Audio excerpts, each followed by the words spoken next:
Segundo livro das Crônicas, capítulo de número 7. Louvado seja o nome do Senhor. Aleluia.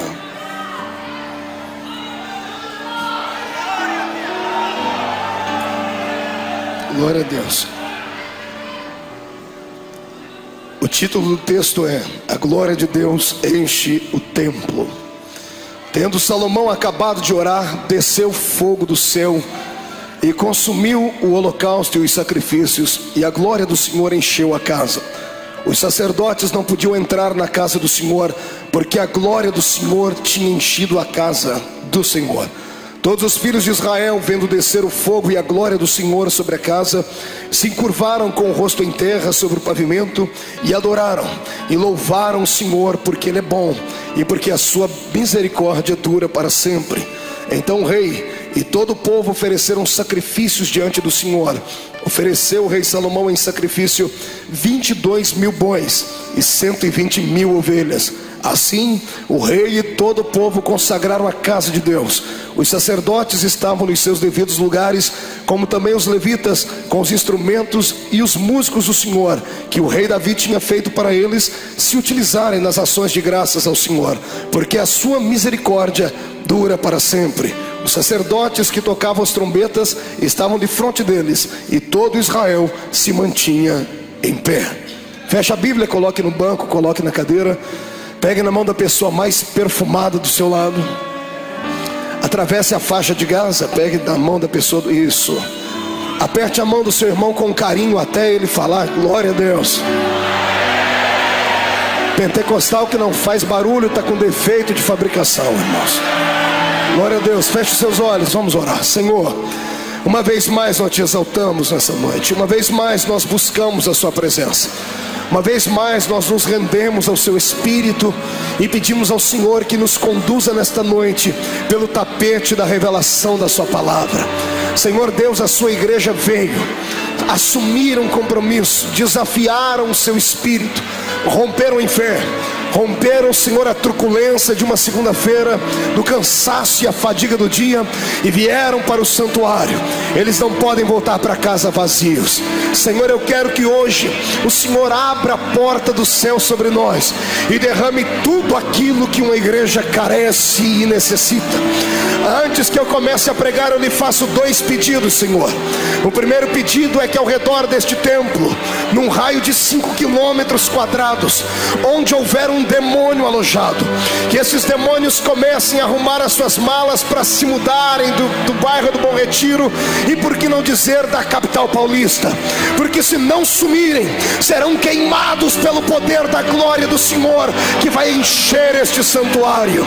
Senhor, eu jamais poderia deixar de fazer a segunda oração, que o Senhor abra a porta do seu palácio sobre este templo agora, e envie do céu para a terra uma comitiva angelical. Eu quero anjos especiais esta noite, Senhor. Quero anjos da categoria dos serafins, anjos que ardem em fogo pela presença da sua glória. Que eles comecem a entrar dentro deste templo agora e comecem a esparramar brasas de fogo tirada do seu altar. E onde houver um crente batizado com o Espírito Santo, renova ele agora, meu Senhor.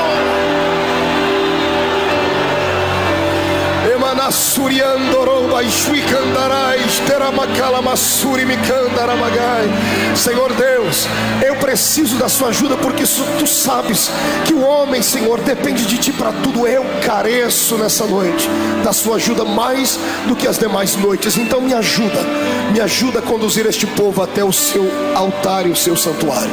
É o que eu lhe peço agora em nome de Jesus Cristo, seu Filho amado. Amém e amém. Solte a mão do seu irmão, levante o dedo de profeta para cima comigo.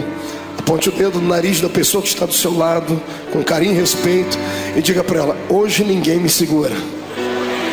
Diga: porque hoje será uma noite especial. Diga: eu quero a plenitude de Deus. Eu quero tudo aquilo que um pentecostal tem direito. E quem acredita no que acabou de dizer, dê um grito de glória a Deus. Aplauda o Rei Jesus e tome o seu assento glorificando a Ele, porque Ele é bom e porque a sua misericórdia dura para sempre. Glória a Deus. Glória ao nome do Senhor Jesus. Glórias ao Rei dos Reis. Quando eu abro a minha Bíblia Sagrada no segundo livro das Crônicas, no capítulo 7, eu tenho aqui um dos textos mais belos da Bíblia Sagrada, dotado de uma poesia que somente Deus poderia citar ao ouvido de um escriba, de um profeta, de um escritor. O capítulo 7 do livro de Crônicas é o capítulo onde o Senhor nos conta a história de como foi que o povo hebreu lhe deu talvez o maior de todos os presentes: um templo fixo, um templo que tinha um endereço, um templo feito por mãos humanas, um templo feito de alvenaria. Israel havia passado muito tempo no Egito. Tendo eles permanecido por centenas de anos no Egito, acabaram tendo dificuldade quando saíram de lá em adorar a Deus, porque haviam acostumado a adorar deuses entre os egípcios, e os deuses dos egípcios tinham uma casa estabelecida. Deus, percebendo esta dificuldade do povo, pediu para que Moisés, seu servo, fizesse o primeiro templo, que era o tabernáculo, que era um templo móvel, era um templo onde o povo do Senhor seguia a nuvem da glória de Deus, e quando a nuvem parava, eles paravam também e logo levantavam aquele tabernáculo. Quando a nuvem do Senhor se retirava, o tabernáculo era desmontável e o povo saía pela terra. Quando eles começaram a se alicerçar na terra da promissão, o Senhor então suscitou no coração de Davi para que Davi lhe desse uma casa, e que esta casa fosse perpetuamente para a adoração do nome de Deus. Mas o rei Davi foi impedido pelo Senhor de construir a casa, visto que a sua mão era mão que trazia muito sangue sobre ela. Mesmo sendo ele um poeta, o lado de guerreiro de Davi, ele sobressaía, e Davi matou muita gente. E o Senhor disse: Davi, não vou deixar você fazer isto, vou deixar este legado para o seu filho, para que Salomão então me dê uma casa, e que esta casa seja poderosa. Eu quero convidar você agora, com a sua inteligência, com o seu intelecto e o seu lado espiritual, a voltar comigo no tempo, voltar um pouquinho antes desta casa ser alicerçada, porque para chegar aqui no capítulo 7, eu tenho que lhe conduzir por uma das mais belas histórias da Bíblia também, não acerca de Salomão, mas acerca do pai de Salomão, o rei Davi. Só para deixar o seu coração alegre nessa noite, eu vou dar um tema para esta mensagem. O tema é este: quebrando o protocolo. Olhe para o seu irmão, diga para ele: hoje é noite de quebrar o protocolo. Não grite, diga: quebrando o protocolo. Então venha comigo, você vai ver por que é que o Senhor nos deu esta mensagem, para entendermos como é que se dava a atuação da fé em Israel, para entendermos por que o rei Salomão, os súditos deles, os levitas e os sacerdotes eram tão sensíveis à voz de Deus. Nós devemos voltar no tempo, voltar alguns anos antes, algumas dezenas de anos antes deste episódio. Devemos voltar no tempo em que o rei Saul havia sido repudiado por Deus. O Senhor o havia rejeitado, tendo ele sido o primeiro rei humano de Israel, porque até então a lei judaica tinha Deus como seu Senhor. Israel vivia debaixo de um regime teocrático, até que o povo pressionaram o profeta Samuel e disseram: nós queremos um rei, mas um rei como as outras nações têm. Queremos um rei em quem possamos ver, em quem podemos tocar. Samuel foi falar com Deus, foi pedir desculpas a Deus, e o Senhor disse: não, Samuel, eles não rejeitaram a você, eles rejeitaram a mim, mas se é um rei que eles querem, eu lhes darei um rei. E Saul começou bem, começou no espírito, fez grandes coisas, ele deixou um legado de história sobre Israel, até que o seu coração ficou tomado pela soberba, ficou tomado por um orgulho indescritível. Quando o meu Deus começa agora a levantar Davi para colocá-lo no lugar do rei Saul, Saul começa a se sentir enciumado, Saul começa a sentir um ódio que ele trançava entre o ódio e o amor por causa de Davi. O rei Saul, ele amava Davi, mas quando ele se lembrava do cântico das mulheres de Israel, que diziam: Saul matou 1000, mas Davi matou 10.000, a ira acendia o coração do rei, e somente a harpa de Davi, na unção de Deus, era capaz de apaziguar aquele espírito maligno que estava dentro do rei Saul. E o Senhor começou a moldar então o coração de Davi, a moldá-lo para que ele fosse o próximo rei de Israel. Nós conhecemos a história, quem lê a Bíblia sabe da história. Tiveram altos e baixos. Saul perseguiu Davi, Saul tentou matar Davi, Davi teve Saul nas suas mãos, lá na caverna de Adulão, Davi teve condições de extirpar a vida de Saul da terra, mas ele não fez isso, porque era temente a Deus e conhecia aquilo que ele mesmo escreveu em um dos seus livros: em ungido de Deus não se toca, só quem ungiu é que pode tocar. Davi nos deu um ensinamento genuíno e poderoso nessa história. Mas logo que Davi ascendeu ao trono de Israel, ele começou agora a trazer de volta a identidade espiritual para o meio do povo. O Senhor não queria que o rei fosse apenas alguém que articulasse política. O Senhor queria que o rei fosse uma espécie de líder a ser seguido também no teor espiritual. Deus queria um guerreiro no trono, porque todo rei tem que ser guerreiro, mas este guerreiro também tinha que ser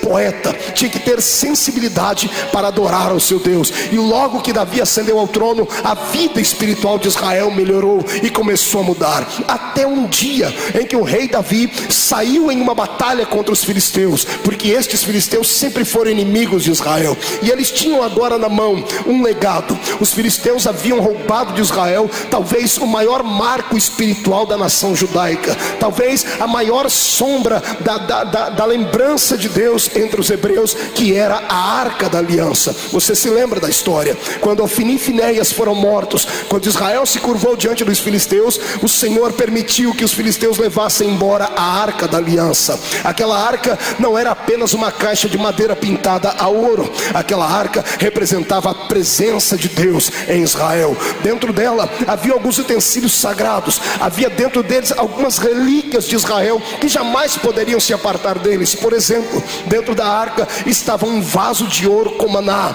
estava a vara de Arão que havia florescido, e estavam as tábuas da lei. Ali dentro estava guardado o que havia de maior símbolo espiritual para Israel. O Senhor estava dizendo: enquanto a minha lei permanecer com o meu povo, eles vão me respeitar e me adorar. Enquanto eles se lembrarem que eu fui o Deus que mandei o maná, dependerão de mim para serem alimentados. E enquanto saberem que a vara de Arão floresceu, saberão que eu tenho controle sobre a vida espiritual do meu povo. Quando a arca foi levada embora, era como Deus estivesse se despedindo de Israel, dizendo: a minha lei, a minha presença, o meu alimento não estará mais com vocês. E então Israel perdeu a sua identidade espiritual. Foi aí que o Senhor ressuscitou esta unção dentro de Davi, um desejo de trazer de volta para Israel a presença do Senhor. E Davi saiu numa peleja contra os filisteus, e Deus lhe deu a vitória. A vitória foi tão grande, a vitória foi tão maciça, que Davi entrou dentro da casa do homem onde a arca estava alojada, e humildemente se reverenciou diante de Deus e trouxe a arca de volta para Israel. A história paralela à Bíblia entre os judeus diz que quando Davi conseguiu a vitória entre os filisteus, ele mandou um moço que era o seu mensageiro até Israel para falar com a esposa de Davi, com Milca. Milca era filha do rei Saul. Saul já era filho de fazendeiro, já era um filhinho de papai. Imagine a filha do rei Saul, que já nasceu dentro de um palácio. Ela era uma moça prendada, ela conhecia tudo acerca de festas, ela sabia tudo acerca do glamour de Israel. E quando Davi manda o recado dizendo: estou voltando para Israel, mas estou levando a arca de Deus de volta, Milca, prepare uma bela festa para o nosso Deus, prepare uma bela festa para adorarmos o nosso Deus. Milca parece que ouviu só a primeira parte da história da palavra de Davi. Ela preparou uma festa, mas não era para Deus. Ela preparou uma festa para que o ego da nação judaica fosse uma vez mais aplaudido pelas demais nações. E quando ela recebeu o recado, a tradição diz que ela mandou o mensageiro de volta dizendo: rei Davi, vou preparar uma festa como nunca antes houve em Israel, porém eu quero que você e os seus soldados passem perto de um ribeiro e se preparem para esta festa, se ataviem. Quero que vocês vistam roupas belas, roupas novas. Quero que os soldados se barbeiem, e eu quero que você, rei, venha vestido como verdadeiro rei de Israel. Agora eu quero lhe chamar a atenção para lhe dizer que os soldados de Davi eram um pouquinho diferentes. Eles não eram nada prendados. Embora Israel tivesse muitos soldados, a minha Bíblia diz que Davi tinha um grupo de heróis com ele, que eram os seus valentes. E o que eu acho mais lindo, isto aqui me abre um caminho sem tamanho para começar a adorar a Deus. É que os melhores amigos de Davi, os valentes dele, nenhum deles eram prendados na arte da guerra, aprendendo eles em algum tipo de quartel-general. Não, nenhum deles fez tiro de guerra. Estes heróis que Davi encontrou, ele os encontrou numa terra amaldiçoada. Eram homens iletrados, eram homens que não sabiam falar direito, eram homens truculentos, eram homens que a sociedade havia rejeitado, eram homens que não podiam entrar dentro da cidade, porque as pessoas tinham medo de tanta truculência. Eu disse que isto aqui abre um caminho sem tamanho para adorar a Deus por causa disso, porque quando Deus quer levantar um exército, Ele não pega aquilo que é perfeitinho. O meu Deus é Deus de desafios. Ele pega aquilo que não é e acaba transformando em coisas boas. Por que é que você acha que você está aqui nessa noite? Por que é que você acha que Jesus lhe salvou? Você acha que Jesus te salvou porque você é bonitinho, parecendo Leonardo DiCaprio? Você acha que Jesus te chamou porque a senhora parece a Barbie? Não, Jesus te chamou porque quando Ele passou pela rua da cidade e te viu, você era tão feio, mas tão feio, que quando olhava no espelho não sabia se estava de frente ou de costa. Você foi o desafio de Deus, e olha, Deus está feliz porque Ele te trouxe para cá, mudou a sua vida, te lavou no sangue, e hoje você pode adorá-lo. Oh glória! Eu quero que você imagine a cena agora, o rei Davi chegando perto daqueles homens. Davi ainda era sensível porque fazia poemas. Eu quero que você veja Davi agora chegando perto daqueles homens grossos, daqueles homens que só sabiam brigar e dizer: gente, hoje nós vamos ter que tomar um banho. Eu imagino um soldado que já estava meses na batalha, dias inteiros sem tomar banho, dizer: Davi, o nosso cheiro está lhe atrapalhando, rei? Não, é porque nós vamos voltar para casa. E vocês conhecem a minha mulher, né? A minha mulher é uma bênção, é filha de Saul, e ela já mandou um recado que a festa que ela vai dar, todo mundo tem que estar perfumado, todo mundo tem que estar bem vestido. Ela até mandou as minhas roupas reais. Então vamos obedecer a rainha. E os homens vão e se lavam e se barbeiam. E Davi pega esses seus soldados e diz assim: nós vamos entrar em Jerusalém daqui a pouco, mas hoje é uma data solene. Eu quero que cada um de vocês arrume uma maneira certa de entrar. Eu imagino alguém pegando e fazendo uma coreografia com os cavalos. Na frente ia a arca de Deus, puxada por uma carruagem de cavalo, de bois. Atrás vinha o rei, no meio, bem imponente. A coroa chegava a brilhar. De longe era possível ver o reflexo da coroa daquele rei. Do lado direito do rei vinha o primeiro porta-bandeiras. Este porta-bandeiras levantava uma bandeira bem alta, a bandeira do leão da tribo de Judá. O porta-bandeiras que vinha à esquerda vinha com a bandeira um pouquinho mais baixa, e na cara daquela bandeira estava famigerada a cara do deus Dagon, porque era a bandeira dos inimigos. Ela vinha um pouco mais baixa, porque de longe, quando a atalaia enxergava de cima do muro, ele dizia: aí vem o nosso povo, e vem com a vitória, vencemos o inimigo, e a vitória é nossa. Tocava-se a trombeta, e o povo se alegrava. Atrás deles vem então os valentes de Davi, pela primeira vez organizados, pela primeira vez bem vestidos, pela primeira vez bem perfumados.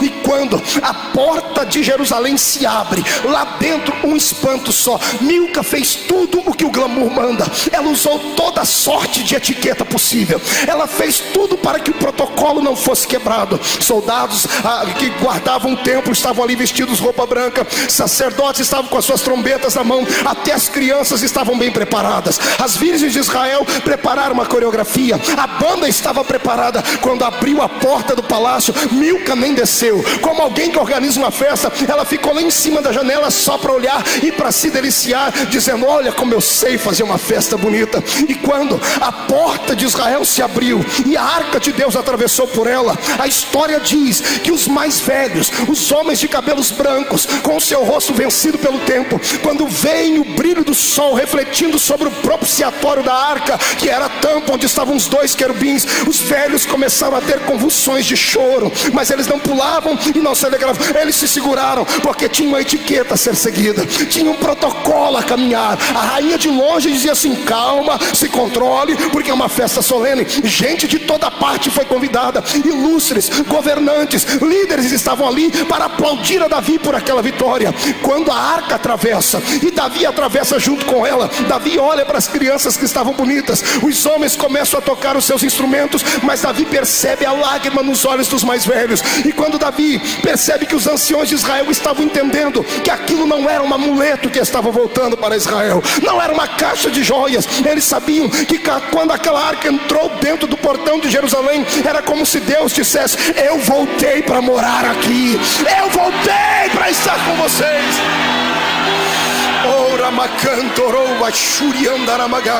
Agora se segure, não, melhor, desaperta o cinto, porque eu quero te ver voar. A minha Bíblia diz que quando o rei Davi viu toda essa situação, quando ele viu a arca entrando, ele viu as pessoas cantando, a minha Bíblia diz que Davi instantaneamente fez uma coisa interessante. O rei, que estava usando uma coroa, uma roupa real, parece que ele havia previsto o que ia acontecer e deixou por baixo da roupa real uma estola sacerdotal. A estola sacerdotal quase deixava o ser humano nu, era apenas um pano branco, de linho branco, que mostrava a pureza e nada de vergonha, porque o sacerdote não tinha nada do que se envergonhar. Quando Davi atravessou a porta de Jerusalém, ele não olhou mais para os homens, nem para os velhos, nem para a arca, ele olhou para o céu. E quem é que estava chegando lá perto? A nuvem da glória de Deus estava voltando, a carruagem de Deus estava chegando. Sabe o que foi que Davi fez? Na hora, o rei Davi nos deu uma lição. Ele quebrou o protocolo. Davi esqueceu a etiqueta, saltou de cima do cavalo, jogou a coroa para um lado, jogou a roupa real para outro e começou a bailar em volta da arca. E Davi vai dançando para cá e vai dançando para lá. Calma, segura. Os valentes de Davi, os homens truculentos, aqueles que não entendiam nada de sensibilidade, eu imagino um falando pro outro: o rei enlouqueceu, o rei está surtando, o rei está dançando ao redor da arca. E um dizendo pro outro: bem, ele é o nosso guia, o que ele faz a gente faz, desçamos do cavalo e vamos dançar com o rei. Eu quero que você veja agora homens pegando nas mãos, brincando de cirandinha ao redor da arca. Aleluia! Deus essa noite quer quebrar o protocolo da sua existência. Eu quero nessa noite dizer que esta mensagem não é para crente gelado, esta mensagem não é para crente só veteriano, esta mensagem é para quem teme a Deus e tem coragem de adorá-lo.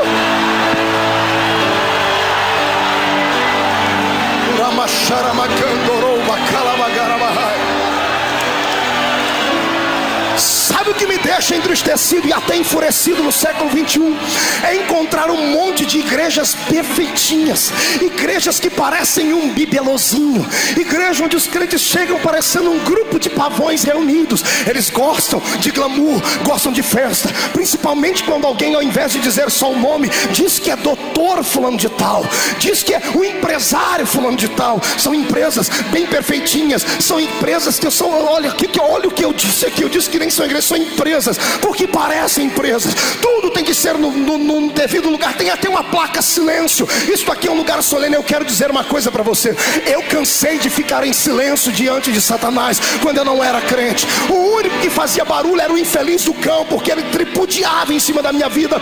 Quando eu injetava drogas nas minhas veias e fumava maconha, ninguém me parava na rua para me chamar de louco. Quando eu dançava e pulava igual um cabrito dentro de um baile, quando eu gritava gol num campo de futebol, aí eu aceitei Jesus. Vim para uma igreja e alguns engravatadinhos, metidos à besta, pensam que são donos da palavra, falam que eu não posso pular, dizem que eu não posso adorar. Eu quero que eles se explodam nessa noite. Eu quero ver quem é que quer adorar a Jesus comigo aqui. Então jogue a mão para cima,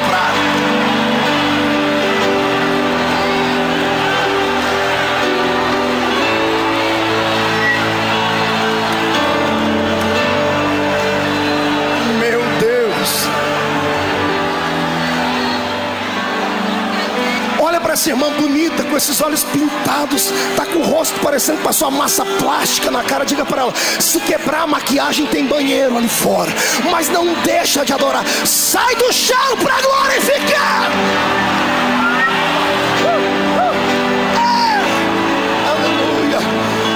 Ei, se um rei, eu não estou falando de um Zé Miguel da vida, eu não estou falando de alguém que só porque é gerente de uma empresa, eu não estou falando daquele que só porque é um artista que fez o filme. Na realidade ele fez o filme, mas ele é irmão, primo do vizinho, do carteiro, do irmão que abriu a porta do carro para descer a atriz lá de Hollywood. Não, eu não estou falando de gente pequenina. Quem quebrou o protocolo foi um rei, estadista, monarca. Se o rei pode, por que é que nós não podemos adorar a Deus? Aprenda com Davi hoje e saia desse marasmo em que você está.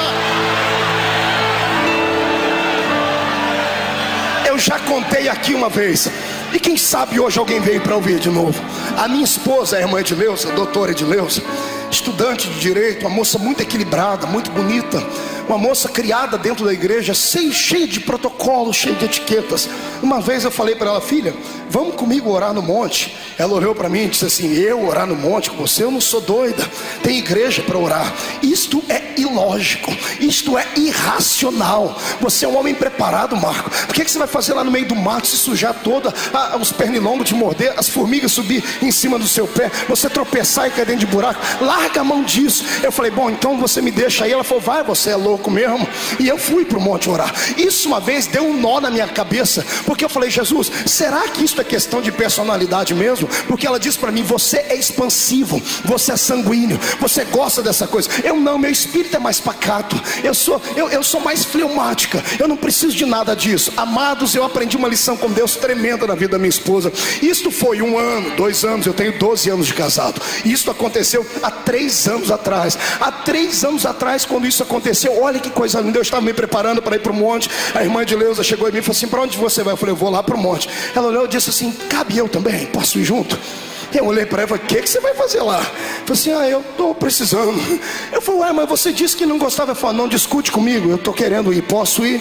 Ela dentro do carro, eu dando gargalhada por dentro, disse: Jesus de Nazaré, mas isso não é questão de personalidade. Ali o Senhor disse: não, filho, isso não é questão de personalidade, é questão de necessidade. Sabe por que os crentes que você conhece não pulam, não gritam, não se descabelam, não fazem esse barulho aqui dentro? É porque estão com a vida ganha. Mas deixa eles passar pelo vale para você ver.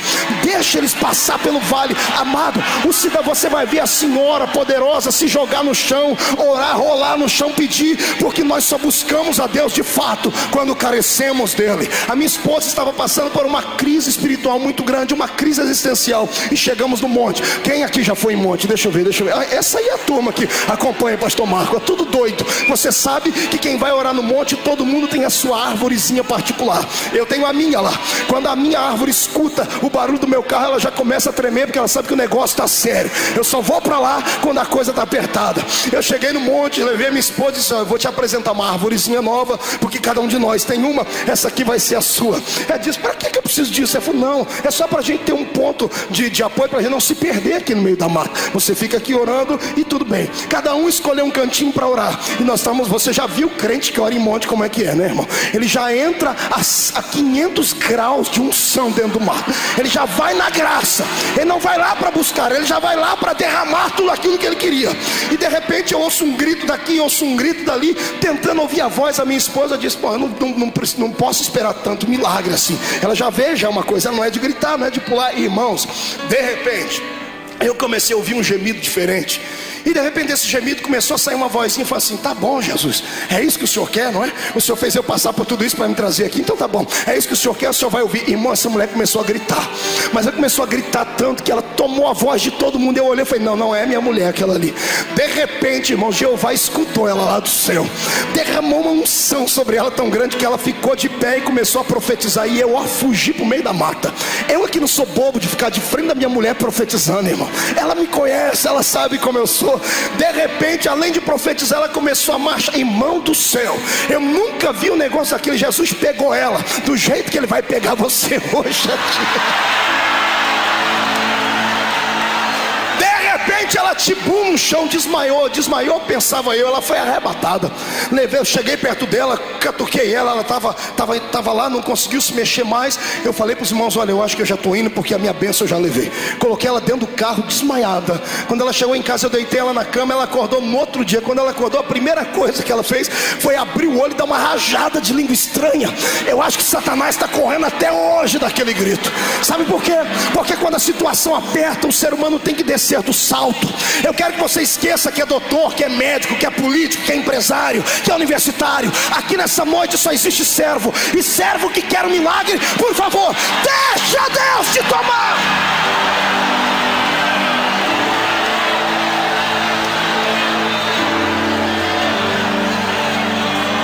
Quebra o protocolo.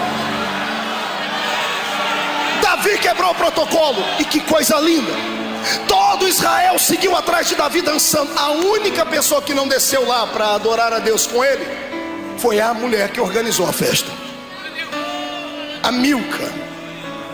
Isso aqui, nós se transferimos isso para a vida da igreja, nós vamos bater em tanta gente que está no púlpito. Pessoas que esquematizam uma reunião, que predeterminam como há de ser o culto. Eu estou cansado de cultos frios. Eu estou cansado de entrar dentro de uma igreja e já saber o hino que vai cantar, o momento em que a pessoa vai orar.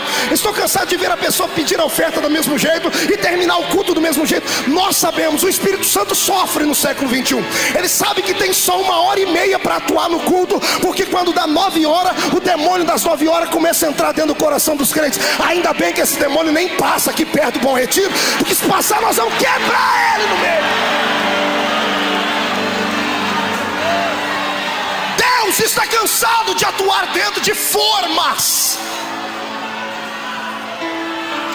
O Senhor foi colocado dentro de uma forma, e é o Espírito Santo que tem que sujeitar nós. Chega disso. Enquanto nós ficamos usando uma homilia antiga, envelhecida, enquanto nós usamos um catecismo já perdido no tempo, Satanás leva os seus filhos para as encruzilhadas na madrugada. As pessoas batem tambor durante semanas inteiras. Eles quebram o protocolo de lá e recebem a bênção deles vinda de Satanás. Porque é que nós, filhos da luz, não vamos conseguir a nossa bênção. Eu quero nessa noite aqui encrencar com você. Eu quero ver se Jesus te pega hoje para mudar o seu espírito. Chega de você ser usado. Chega de você ir para o culto e do jeito que entra, sai. Chega de você ficar vazio. A partir de hoje eu profetizo que dentro de você irá a chama de Deus. Quando abrir a boca para adorar, o fogo vai descer. E quem é que quer que o fogo desça? Adore a Ele.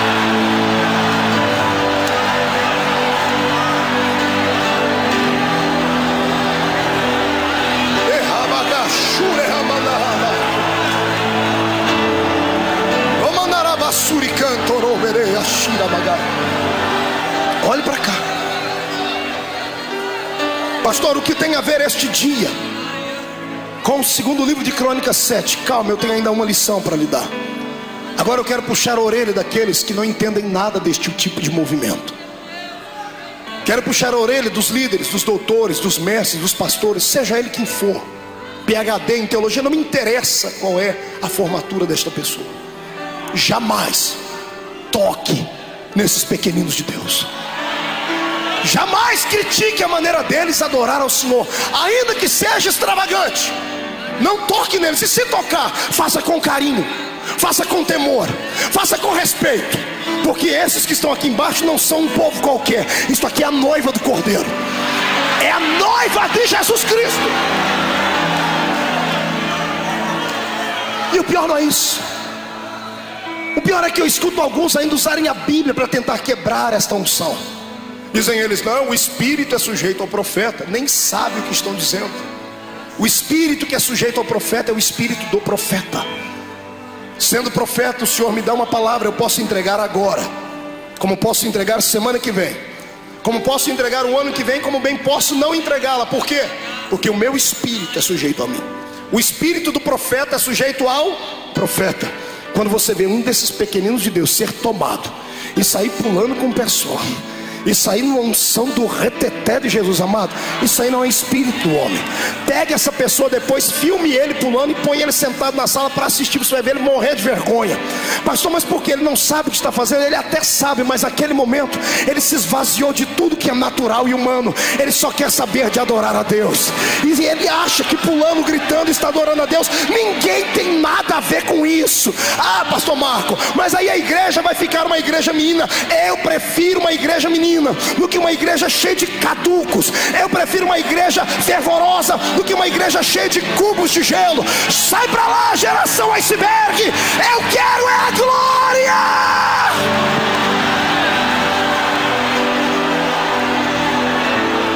Cuidado.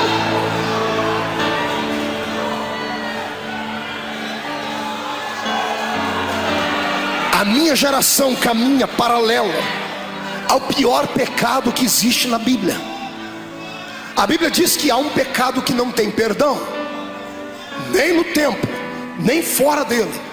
Jesus disse isso: pecado de blasfêmia contra o Espírito Santo.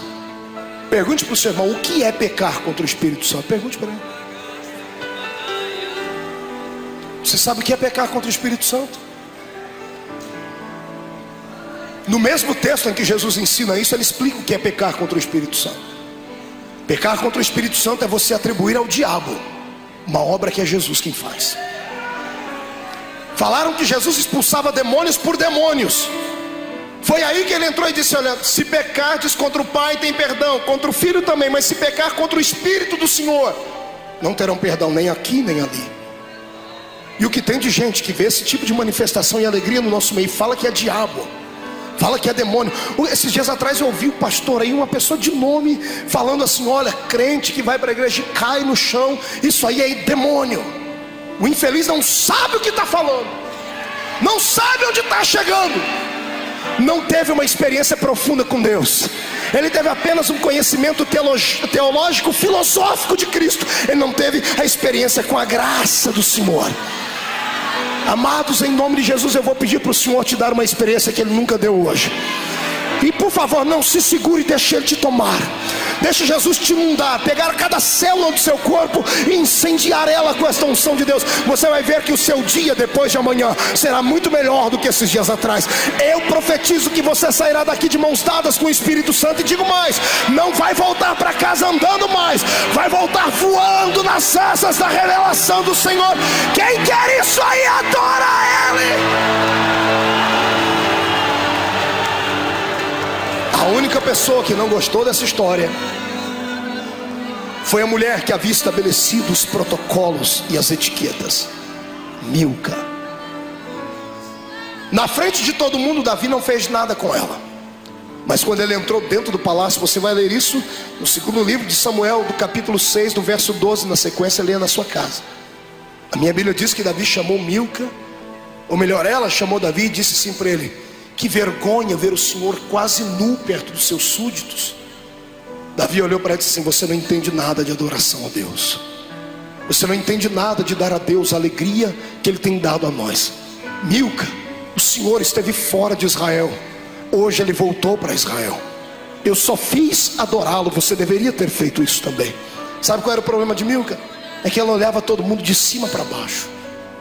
Maldito seja o homem e mulher de Deus que dentro do corpo de Cristo julga as pessoas de cima para baixo, só porque tem nomenclatura, só porque tem algumas etiquetas no seu braço, só porque tem algumas marcas, patentes nos seus braços, só porque é pastor, presidente, querubim, apóstolo, só porque é semideus. Olha para os pequenos e sente nojo deles. Quem sente nojo de um filho do Senhor não merece ser irmão meu. Pedro estava lá em Israel no dia em que o Espírito do Senhor desceu. Pedro estava se alegrando, orando em línguas, quando ele escutou alguém dizer: esse povo está tudo bêbado. Pedro entrou na briga e disse: aqui não tem ninguém bêbado.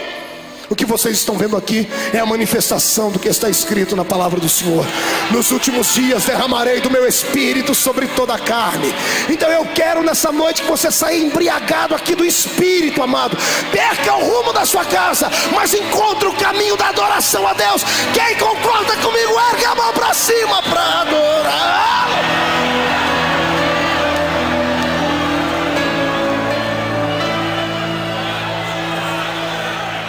Tristemente eu digo isso. A Bíblia diz que Milca ficou estéril e nunca gerou filhos. Nunca. Levante a mão direita, coloque nas costas do seu irmão, faz um carinho nele e diga assim para ele: cuidado para não ficar estéril.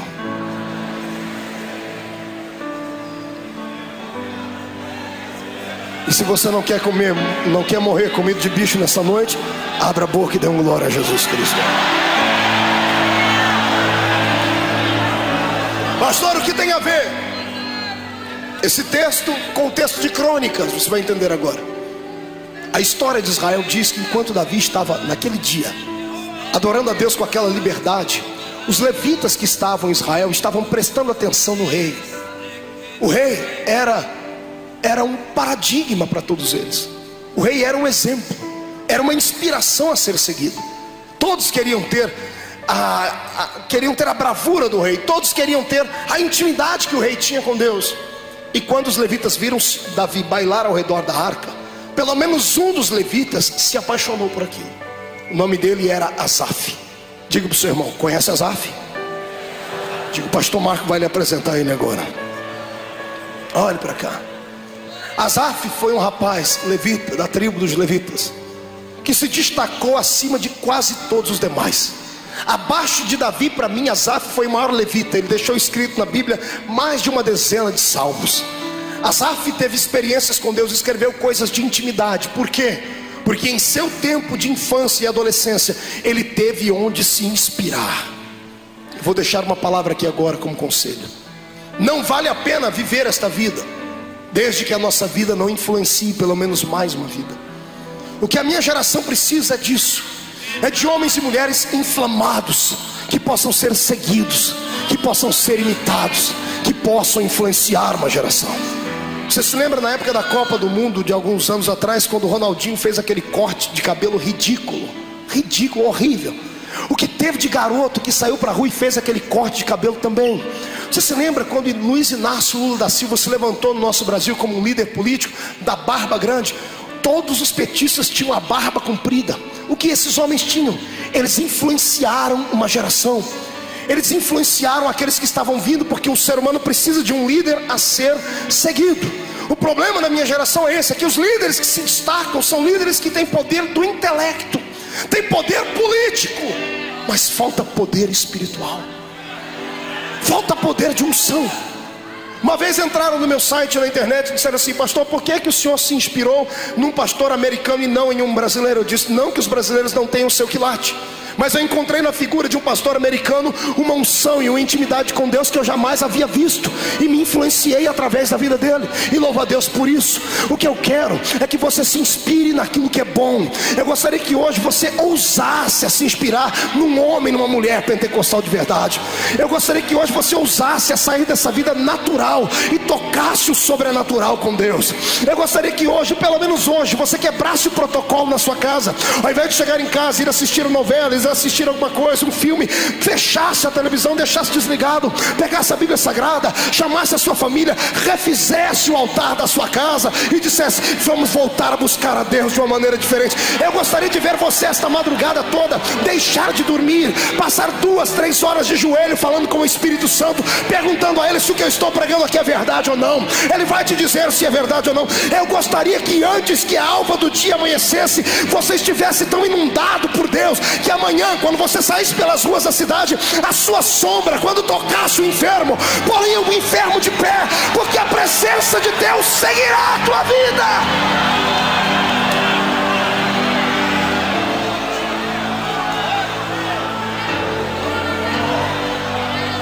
Quando Asaf viu o rei Davi bailar e pular, ele disse: já sei como é que eu vou ser.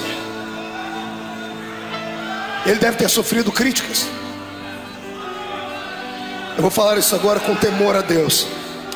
Quantos meninos vêm me ouvir pregar e eles chegam com um suspensóriozinho assim, parecido com o meu? E alguns deles mandam um e-mail, o menino fala: pastor, eu tive que tirar o suspensório. Pastor, por quê? Porque o povo estava rindo de mim, falando que eu estava te imitando. Eu falei: menino, o que é bom tem que ser imitado. Não tenha vergonha, adore a Deus, seja um adorador, tenha intimidade com Deus. Você vai perder a amizade da terra, mas vai ser íntimo daquele que fez o universo. Ser fervoroso do jeito que eu ensino, com a maneira como eu tenho sido, não é fácil. Até você chegar no nível onde hoje o pastor Marco chegou, que é reconhecido, que até os líderes mais velhos tiveram que aplaudir o ministério que Jesus me deu. Até você chegar ao nível de ser reconhecido, beijado, imitado, isso leva um tempo, porque ninguém será aceito sem antes ser rejeitado. Está entendendo isso? Amigo e amiga, me escute. Eu já fui como você, já mandaram eu parar de gritar. Você precisa ver o dia que eu fui consagrado ao diaconato da igreja. Eu fiquei tão feliz que eu fiquei na porta da igreja igual um bobo, gritando. Eu gritava, abraçava os irmãos, pulava, falava em língua estranha. 3 homens do púlpito se reuniram, mandaram me chamar, me levaram lá para a salinha do fundo e falaram assim: ó, você agora é um oficial da igreja. Eu falei: o que quer dizer com isso? Você não pode mais ficar gritando e pulando ali, você representa a igreja. Isso aí é um escândalo. E eu ouvi, dei ouvido a eles, amado. Eu me esfriei da noite para o dia.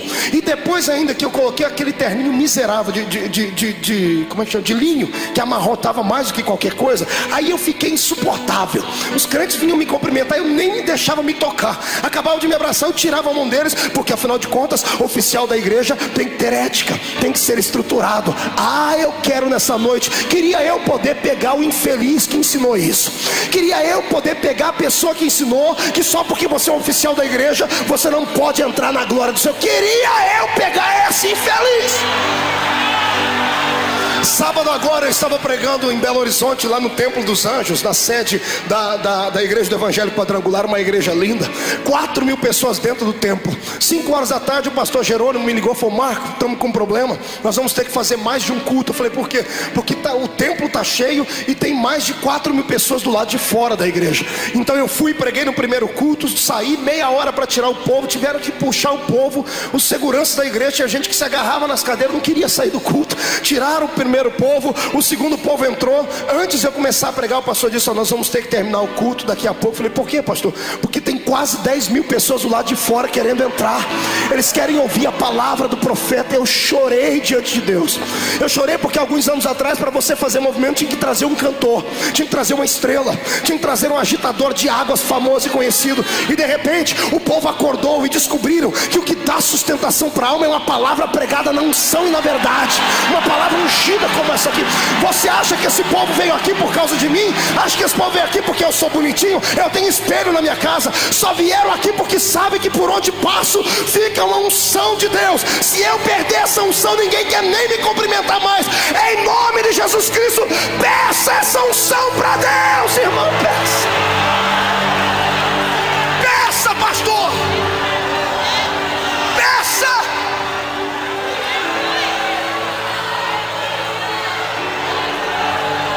No último culto lá em Belo Horizonte, no púlpito tinha quase 100 pastores. Embaixo os oficiais da igreja, todos uniformizados, uns 200, contendo a multidão.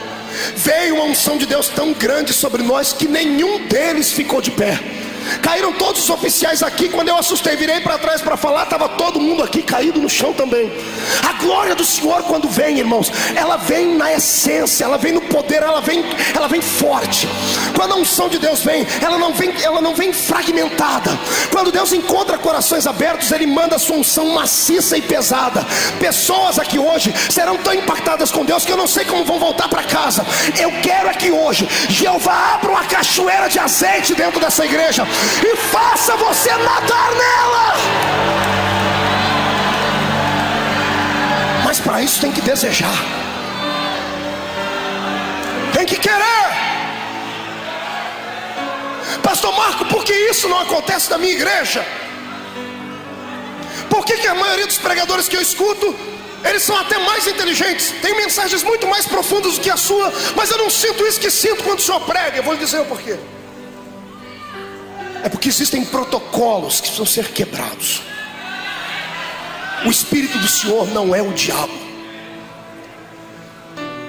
Se o diabo quisesse entrar dentro de uma igreja, ou dentro do coração de uma pessoa, ou em qualquer lugar do mundo, ele não pede licença.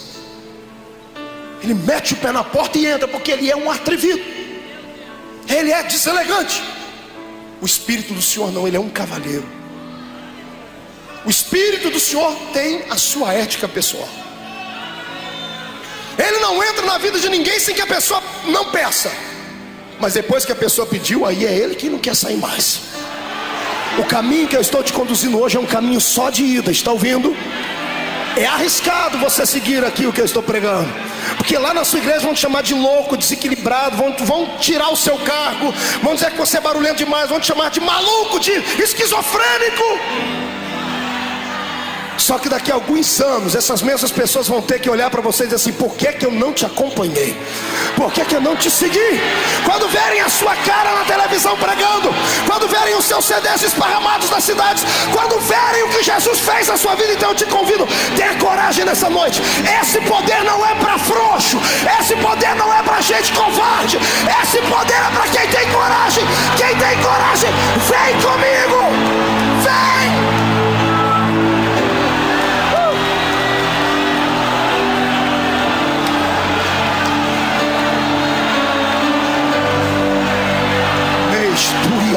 bagaçu. Segura um pouquinho aí.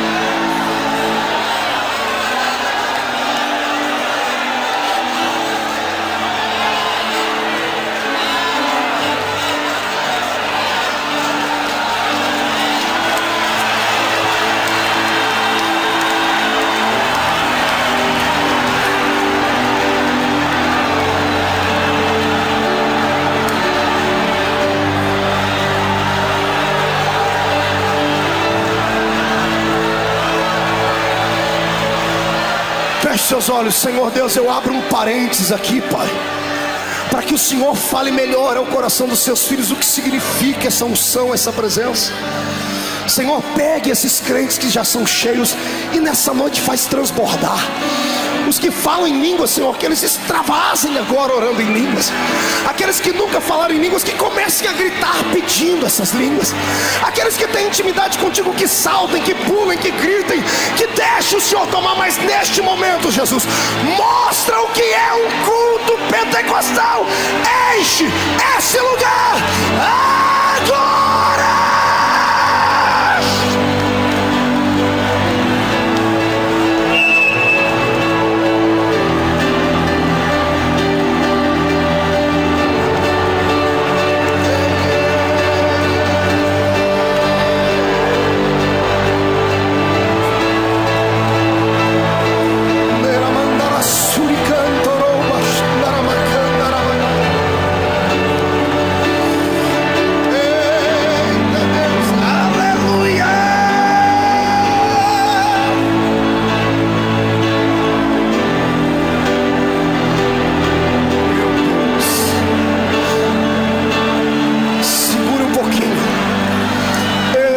Jesus, toma o seu assento de novo.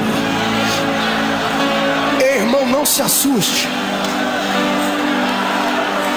Eu sei que é desconfortável para quem não está acostumado. Eu sei que parece loucura. Eu já estive onde você está, mas tenha paciência. Pelo menos agora tira o pé do freio. Entrega a direção da sua vida na mão do Espírito. Pede para Ele a confirmação. Deixa o Espírito Santo soprar sobre você. Deixa Ele te encher. Deixa Ele, irmão, deixa Ele, deixa Ele, deixa Ele. Deixa andar a suricandoroba. Eita Deus.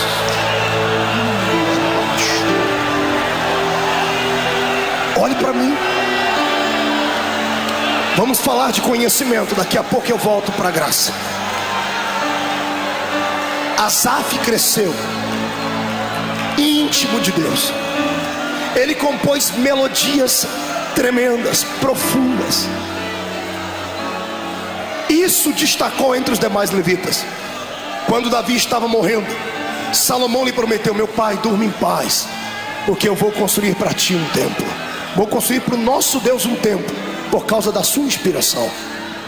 Salomão faz uma reunião com o que havia de governo dentro de Israel, chama os melhores homens, os arquitetos, e diz para eles: eu quero dar a Deus um templo.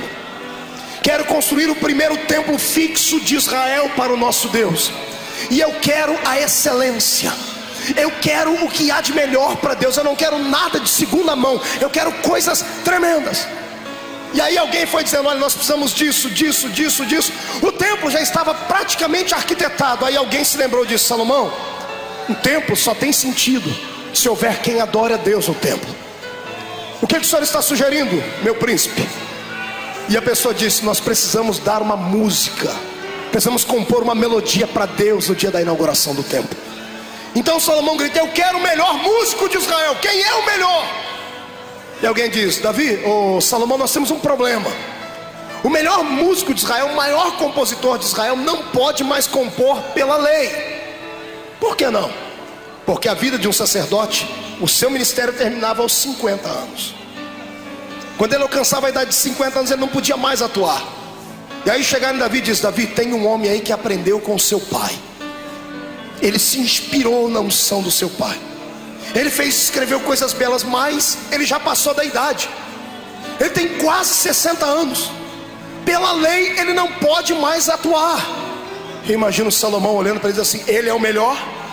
Tem alguém que chega aos pés dele, eu imagino a pessoa dizendo: o que se parece com ele fica 80% bem longe dele.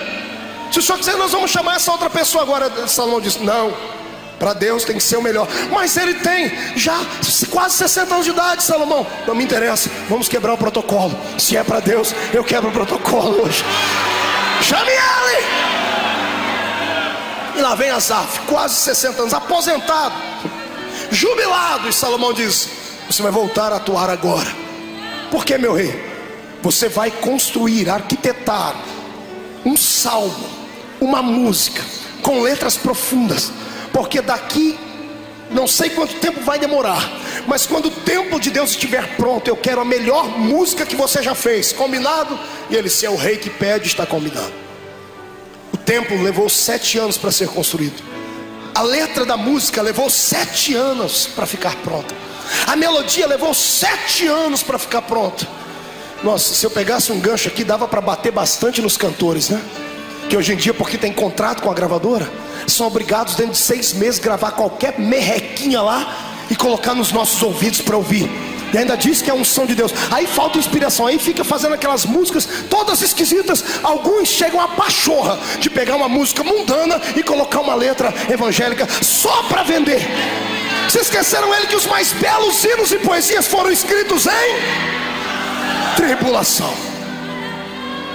Este hino demorou 7 anos para sair. Quando chegou o dia da inauguração do templo, Salomão convocou todo Israel, passou um pregão em Israel. 4 milhões de judeus se aproximaram do centro de Jerusalém naquele dia. Por isso é que a Bíblia diz que Salomão sacrificou 120 mil ovelhas, 22 mil bois.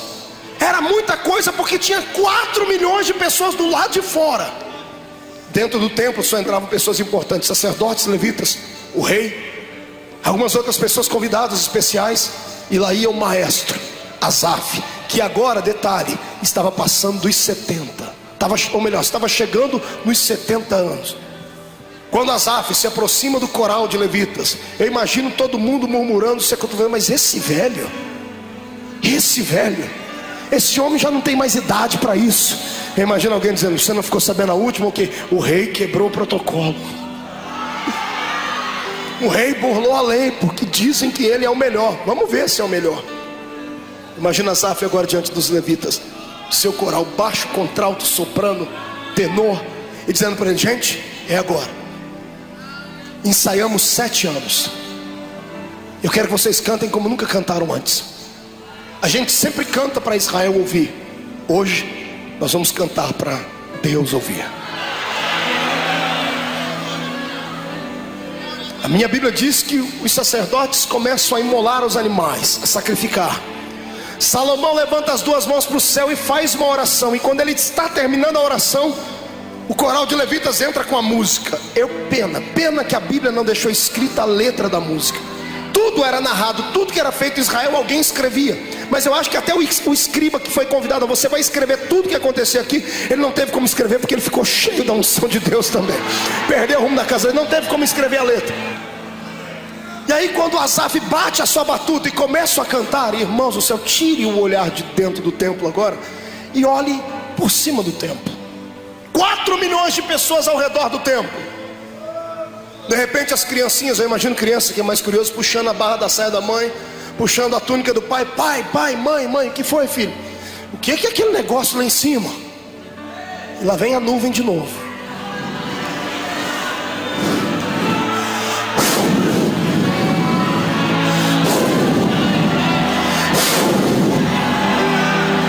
A mãe olha para cima e diz assim: filho, é o convidado especial. O pai diz: este templo é um presente de Salomão para Deus. Deus veio receber o presente pessoalmente. Aquela nuvem chama-se Shekinah, a nuvem da glória de Deus. Agora escute, quem conhece a Bíblia sabe o que eu estou falando. Deus usava essa nuvem como uma carruagem. Todas as vezes que ele vinha falar com o povo, ele vinha em cima da nuvem. Eu perguntei a Deus por que ele vinha nessa nuvem. O Senhor disse para mim que a nuvem era uma espécie de filtro. que impedia o povo de ver a glória do Senhor como ela era de fato, porque era perigoso as pessoas morrerem. Então Deus vinha em cima da nuvem, e quando ele estava feliz, ele soltava relâmpagos e trovões, e o povo dizia: Deus recebeu o louvor, o sacrifício e coisas mais. Até este dia, Deus havia saído da nuvem só uma vez. Faça assim, um número 1, aponte no nariz do seu irmão e diga: Deus saiu da nuvem só uma vez até então. Pergunte para mim quando. Não ouvi? Eu quero ouvir melhor. Quando um outro homem que tinha intimidade com Deus fez birra, bateu o pé e disse: eu só desço dessa montanha quando eu te ver. Eu só saio daqui quando eu ver a sua glória como ela é. E o Senhor diz: mas Moisés, quem vê a minha glória morre. Só se vira, dá um jeito, eu tenho crédito no céu, eu tenho feito por onde, então eu mereço, eu quero ver. Eu imagino Moisés com uma criança birrando, batendo o pé. Eu quero. E a minha Bíblia diz que quem bate acaba vendo a porta se abrir. Chegou uma hora, Deus disse: tá bom, eu vou descer da nuvem, mas olha, você vai ter que me ver de costa. Não interessa, eu vendo é o que tá bom. Moisés se escondeu numa penha, Deus colocou a mão atrás, na frente do rosto dele. Quando Deus passou e tirou a mão, Moisés viu Deus de costa. A minha Bíblia diz que ele desceu do monte. As pessoas tinham que tapar os olhos de tanto que ele brilhava. Quem vê a glória de Deus fica parecendo com o Senhor. Crente muito pentecostal vê que ele não é dessa terra, ele é meio maluco. Já viu que crente cheio do Espírito Santo ele não conversa igual as outras pessoas? Ele é diferente, porque quando a glória de Deus impregna o ambiente, nós deixamos de ser naturais.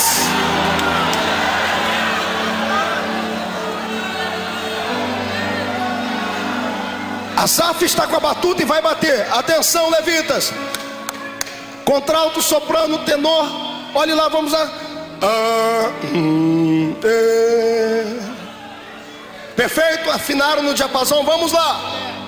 E quando eles começaram a cantar, aconteceu uma coisa inédita. Deus ficava em cima da nuvem, sentado em cima de um querubim. Serafins voavam ao redor do Senhor. Nesse dia o Senhor falou: ó, não cantem santo, santo.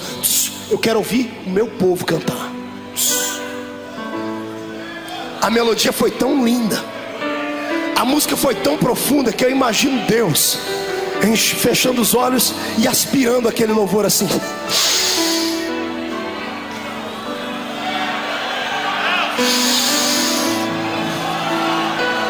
O Senhor esquivando o ouvido: dá licença, querubim. De repente só ficando de pé, e os anjos: o que o Senhor está fazendo? Dá licença, eu quero ouvir essa música. Eu nunca ouvi nada igual. Que música perfeita, que louvor perfeito, que adoração santa. Eu acho que eu vou fazer uma coisa que faz muito tempo que eu não faço. Eu imagino o querubim, serafim: o que o Senhor vai fazer? Eu vou quebrar o protocolo. O que o Senhor vai fazer? Dá licença, porque eu vou descer da nuvem. A minha Bíblia diz que o Senhor entrou dentro da casa dele. A glória foi tão grande que os sacerdotes começaram a cair pelo chão. Os levitas não conseguiram terminar a música. A glória de Deus impregnou aquele santuário, porque Deus desceu da nuvem.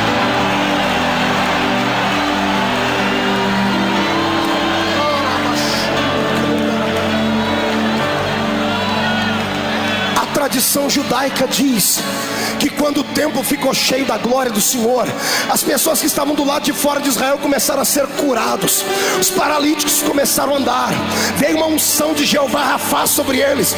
A unção era tão grande que eles cantaram e louvaram a Deus por dias a fio. Deus naquele dia saiu de cima da nuvem e desceu dentro do templo por causa de uma coisa só: ele encontrou um homem que deu a ele um louvor perfeito, que não se importou com o rei, não se importou com o príncipe, não se importou com etiqueta, não se importou com protocolo. Deu a Deus o melhor que tinha. Se nesta noite você der a Deus o melhor que tem, Deus vai descer da nuvem, vai entrar na sua casa, vai entrar na sua família, vai entrar no seu trabalho, vai descer nessa igreja. Quem quer isso aqui, adore a Ele.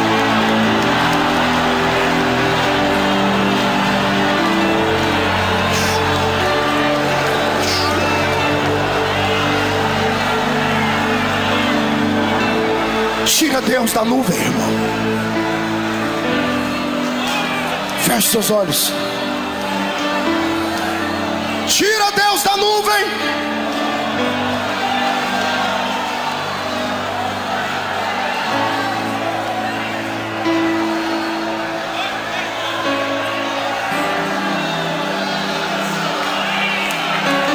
você quebrar o protocolo, Deus vai quebrar o dele. É uma coisa pela outra.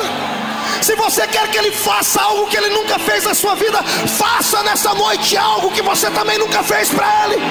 Não olha para quem está à tua esquerda, à sua direita. Faça como esses que já estão de pé, como esses que estão de joelhos se jogando no chão.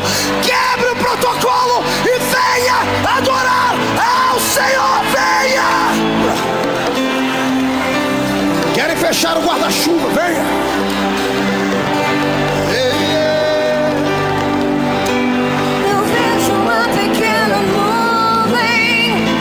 Tamanho da mão de um homem, mas esse é o sinal que a tua chuva vai descer.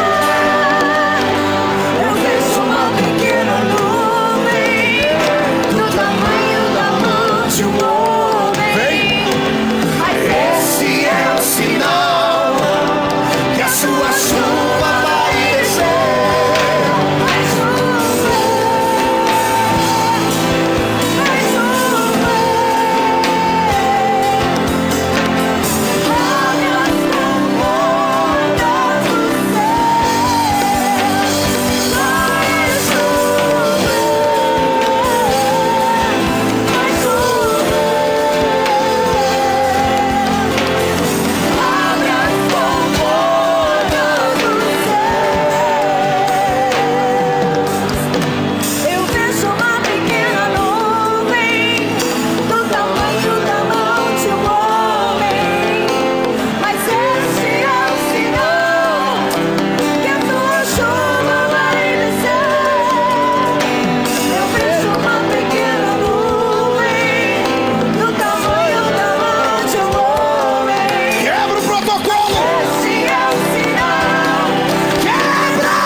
Eu vejo uma pequena nuvem. Vem, vem. Você em casa, quebre o protocolo. Saia do normal, entra conosco, vem adorar.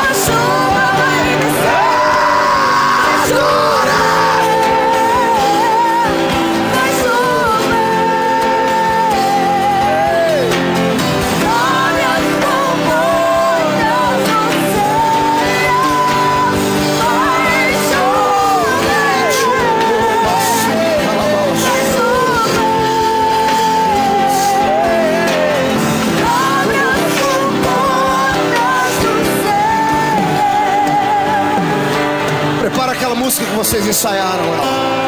Olhe para cá, olhe para mim, toda a igreja. Abaixa suas mãos, eu vou fazer uma pergunta. Eu quero saber quantos aqui hoje têm coragem de entrar dentro do céu e enxergar o céu pelo lado de dentro hoje. Quantos têm coragem? Olhe para mim, pegue a mão direita, toque no coração, feche os olhos. Diga comigo: Jesus, eu já te tenho aqui. Diga: Espírito Santo, eu já tenho você aqui para salvação. Agora eu queria você de outra forma. Tire a mão do coração, coloque na cabeça. Diga: eu queria o Senhor aqui em forma de revestimento, em forma de autoridade.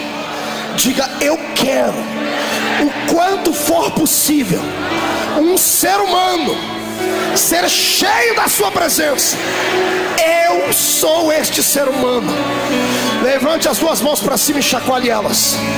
Filme isso, olha que coisa linda. Chacoalhando a mão, vire, fique cara a cara com o irmão. Escolhe alguém, fique olhando no rosto dele. Faça isso aí atrás. Levante as mãos. Diga para ele assim, diga para o seu irmão: é agora que o Senhor vai derramar uma unção coletiva. Diga: seremos batizados com o Espírito Santo, curados. Você crê nisso? Levante as mãos. Deus, coloque uma brasa de fogo nessas mãos agora. Quebra o protocolo, Jesus, e usa esses homens e mulheres agora. Agora, agora. Já!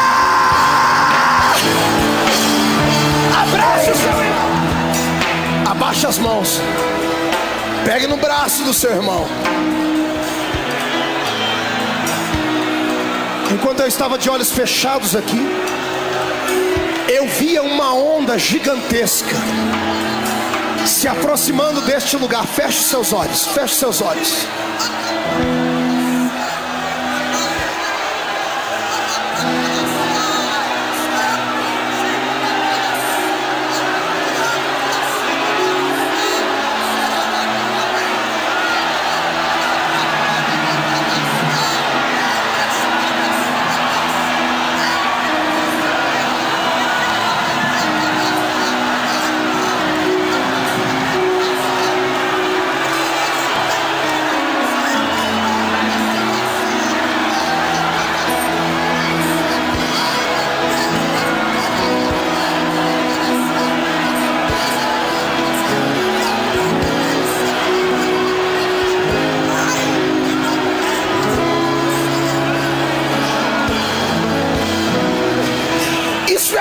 De Deus, é unção. Isto está disponível nas páginas da Bíblia, está disponível para quem crê. Em nome de Jesus Cristo, sai da frente, Satanás.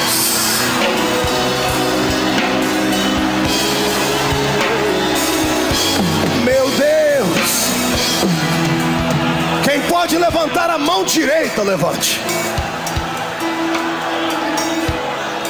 Pastor, para que toda essa coreografia?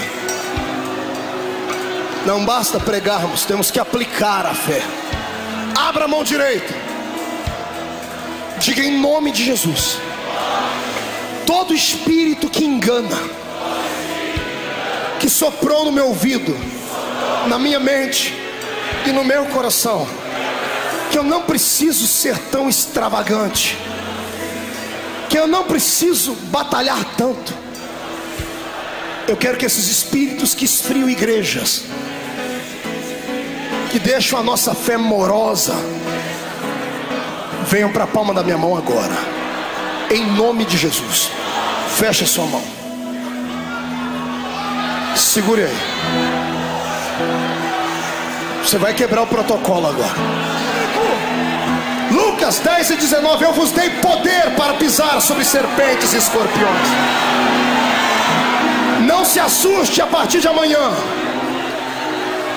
você vai se pegar com desejo de falar em línguas andando nas ruas. A sua casa vai ficar tão cheia da glória de Deus que os seus vizinhos vão chegar perto para saber o que é. A minha cantorovagassúria. Levante a mão lá em cima. Pessoas serão batizadas com o Espírito Santo agora. Quem não fala em línguas ainda, chacoalha a mão assim. Quem não fala em línguas vai falar agora, crê. Fecha os olhos. Ei, a minha cantorovagassúria. Eu quero a chuva de novo. Deus quebrou o protocolo, desceu da nuvem. 1,5. Um novo tempo começa hoje na sua vida. 2, a sua casa será cheia do Espírito do Senhor. 2,5, tudo que era impossível ficará fácil a partir de hoje. 2,75, quem não fala em línguas, prepare para falar agora. E quem já fala, prepara para saltar. 2,80, Satanás perdeu. 3, joga no chão, pisa.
aplaudir a Jesus, faça.